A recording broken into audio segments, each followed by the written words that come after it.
Good morning, everybody, and welcome to Live from Currituck County Extension. My name is Chris Blaha, and I'm going to be presenting compost today. I'm the agriculture technician here in Currituck County. Today's episode, like I said, is going to cover composting. Before we begin, make sure to subscribe to our channel and click the bell to receive notifications. This will let you know when we post new videos, or like every time we go live, you'll get a notification. The bell will notify you. Also, if you have any questions during the class, please type them in the chat. And at the end of class, I will address any questions anyone has. Or you can, if you're watching this video via recording, you can call me or email me, and my contact information, as long as some very useful links, will be in the description box below. But we're going to go ahead and get started on this presentation. And as I said before, we're gonna cover composting, and composting is a very important part of gardening, or really when you're doing any kind of landscape installation. In this area, it's extremely applicable, and the reason for that is compost. It's basically organic material, and what that does is amend the soil and help the soil to hold on to moisture and nutrients. And it also allows for better drainage of the soil, which really isn't a problem here with the sandy soils. So what composting is controlled decomposition. There's a couple different types of composting. You have slow cold composting, which is low maintenance, but it doesn't allow seeds and pathogens. They're not destroyed. So you can use this, but just keep in mind that if you have a problem with any kind of fungal problems or pathogens, or if you're throwing weeds into your compost pile, these weed seeds will be viable next year. So the slow cold process is less maintenance. It's relatively easy. And then you have the fast hot process, which is a high maintenance. It takes quite a bit of maintenance, but it does act faster, and you can produce more compost if you desire. This does kill most seeds and pathogens. So in this area, we have a big problem with funguses and different kinds of pathogens and nematodes and things. So you want to make sure that you heat that compost up.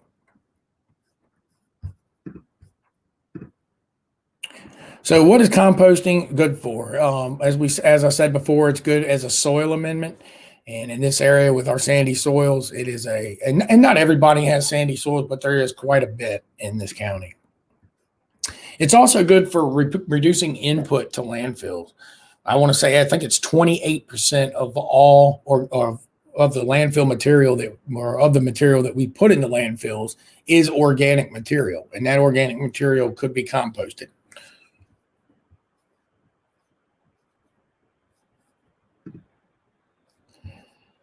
So every year, the U.S. generates about 3,460,000,000 pounds of waste that ends up in landfills.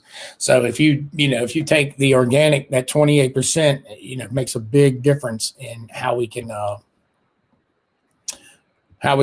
reduce the amount of things in landfills, or the amount of waste that we put into landfills. Some of the things that you can compost would be yard debris, such as leaves, grass clippings, plant clippings, twigs, and branches. And as I said before, if you're doing hot composting, you can throw weed seeds in there. Just know going into it that there is a possibility that you will have a problem with a few of the weeds that don't get killed by the heat. And also you can use kitchen waste, kitchen scraps such as vegetable scraps, coffee grounds are also good, and eggshells. You want to try to avoid meat in your compost piles.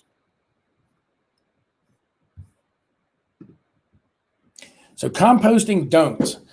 These are a lot of the things that you don't want to put in compost piles, and that includes pet feces or cat litter, dirty diapers, meat, fish, bones, fats, or dairy products, diseased plants. That's a big problem. I've actually experienced that happen in some compost that I tried. And it had disease in it. So, it is definitely a problem. If you throw diseased plants in there, you can really get a lot of fungal problems and viruses and things like that transmitted through the compost. Insect infested plants, you also want to stay away from those. Anything black walnut, weeds with seeds, charcoal ash, pressure treated wood because of the chemicals that are in pressure treated wood, pine needles because they don't decompose, and rose thorns. Those are all things that you don't want to add in a compost pile. So again, we have slow cold composting and fast hot composting. So for cold composting, you can use a bin. It's not necessary. You're essentially just making a pile of grass clippings and soil and leftover soil from pots and different things. Make that pile about 3 to 4 feet, and with leaves, bury food scraps, and don't forget to water your compost pile. It's very essential. That is one of the essential ingredients in a compost pile is water. This process will take about a year or a little longer even. Next, we're going to talk about hot composting, and there's quite a bit more to this. A lot more maintenance, more cost in the setup, unless you use something that this guy did, which was very creative, and looks like he used a bunch of logs that he probably cut down on his property to make his compost pile. And there's lots of different variations. You can find lots of these online or in the link that I provided in the description box. Another option is to buy some of these pre-made composting bins, and they come in a lot of different forms.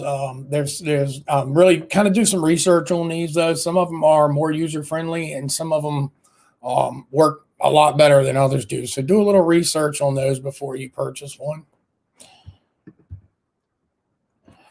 So with hot composting, you can either do a single batch, which will also include the homebone, the bought bins that you can buy at the store, and those will also be considered single batch. Or you have a continuous compost bin, and we'll talk a little bit about what the difference is between the two. So with hot composting, you've got do-it-yourself bins, the manufactured bins, like we talked about, and you always want to locate these downhill and away from food. You want to make sure that they're in the shade and near a water source, because as I said before, you're going to need to water these quite frequently. Pretty much every time you add a new layer or a couple layers, go ahead, and you don't have to soak it, but just get it nice and moist.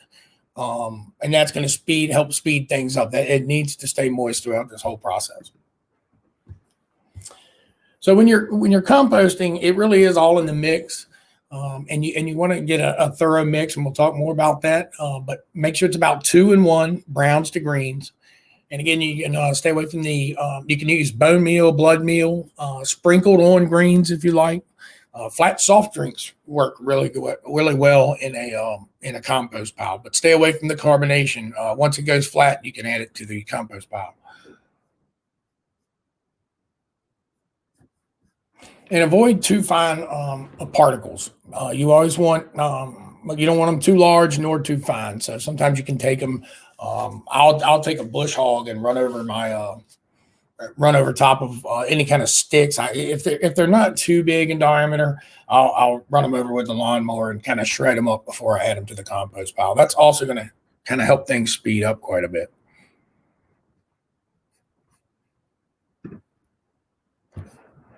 And as I said, it's really all in the mix. 40% moisture, 40 to 60% moisture is needed for this to work properly. If it's too wet, it'll lead to odors and it'll really stink. And if it's too dry, it'll slow the process. So it's just going to take longer for it to work. Ideally, it should feel like a wrung out sponge when you're done. So when you take a handful of that compost and you squeeze it, it should stick together in your hand, but it shouldn't be water pouring out of that. I mean, if you get a drop or two, if you squeeze it really hard, that's okay. And also cover it with a tarp to hold moisture. Another thing you could do is if you use a dark colored tarp or even a black tarp, that's also going to heat things up, but you just got to be careful not to heat things too much. Anything over 160 degrees can actually kill all the little critters that are in there working their magic.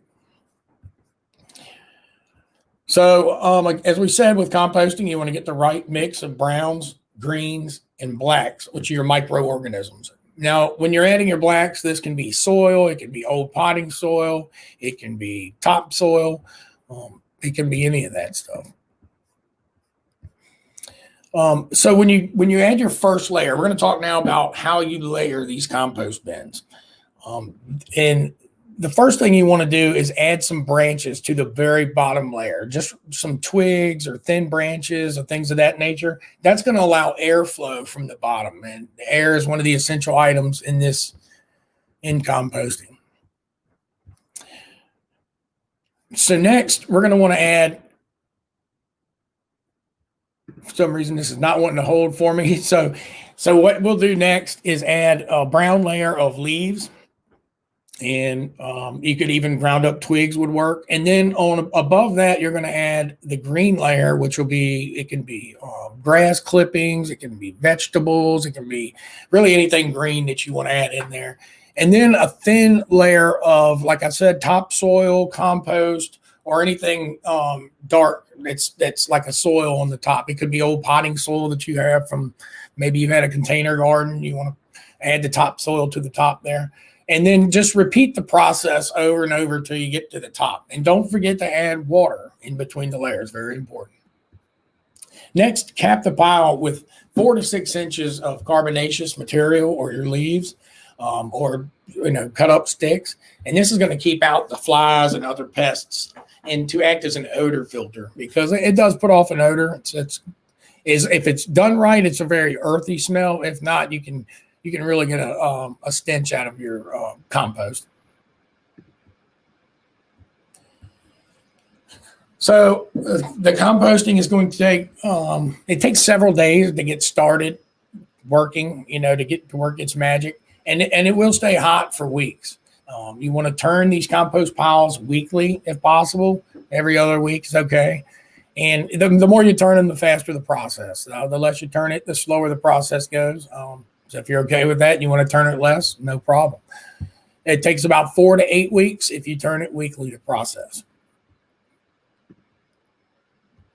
Now, after you fill that bin up, you will get about 50% shrinkage when it is ready to move over to your, when it is ready. So it's about half of it will be gone and decomposed and broken down by the time it's all said and done.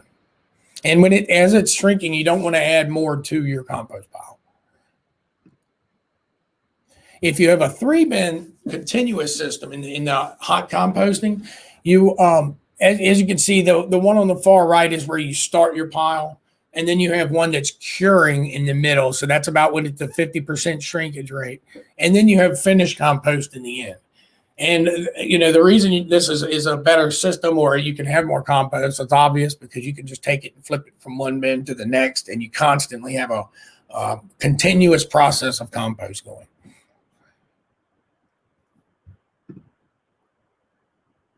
So next, we want to talk about curing the mix once it's done. You want to cover this with a weed fabric, mist it, or water it occasionally with a nozzle. Poke air holes in this also if you're not using something that allows air through it. And tin this pile for 6 to 12 weeks after it's ready. It should be dark brown or black when it's done, and it should have a really earthy smell, as I said before, when it's done. All right, well, that's the end of composting today. It just touches the surface of composting, and really, but there's a whole lot more to it, and a whole lot of different ways you can compost. And I just don't have time to get into it. It's a lot to cover, but you can you can go in the description box below, and I included a link that's going to give you all the information you need on composting and detailed instructions on how to build compost bins. So, if you want to go on there and you want to research more and find out more about composting, please click on that link. If there's any other questions, I do see that somebody had a question here, and they were asking, why not charcoal ash, and is chicken waste okay to add? There's some charcoal ash is pretty much already broken down, and it doesn't.